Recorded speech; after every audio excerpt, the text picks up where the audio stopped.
Well, we turn now to the latest on that collapsed garment factory in Bangladesh.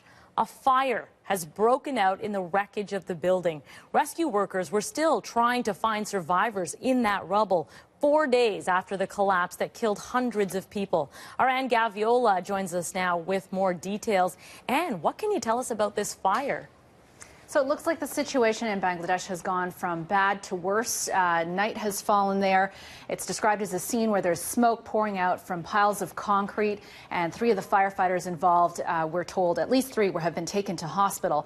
Now, rescuers were trying to free a woman who'd been spotted alive in the rubble, and what they were doing at the time is they were trying to cut through a steel rod that created sparks, and it's believed that that is what ignited the flames. Now, rescuers have had to back away from that particular section of the rubble. It has definitely had an impact on the rescue efforts. Now, earlier today, we were told that there were 9 people who'd been located alive in that rubble. No word on the condition of those 9 people or of that woman that rescuers were trying to get at right before the fire broke out. There are still 900 people missing in all of this. The majority of those workers in there were women who were working for the rough equivalent of about $1 a day. Christine? Incredible. And I understand the police are saying that the owner of that factory was arrested today. There was quite a manhunt on for him. What do we know about that? That's right. So another big piece of news today is that Mohammed Sohail Rana, the owner, has been arrested. This is a man who's been trying to flee since Wednesday. He was apprehended in western Bangladesh. It looked like he was trying to get into India from there, brought back to the capital via helicopter, as you can see. This is a man who's a politician, a small-time politician, a member of the ruling party.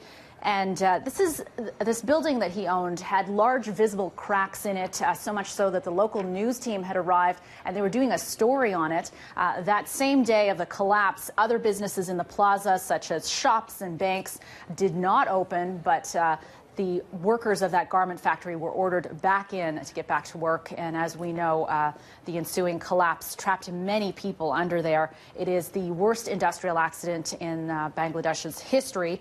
And it looks like the foundation that this building was built on it's been described as spongy. It was essentially a pond that's been filled in with sand and earth, not really appropriate for that type of very large structure. Again, it was 8 stories in this building, and 3 of them had been built illegally.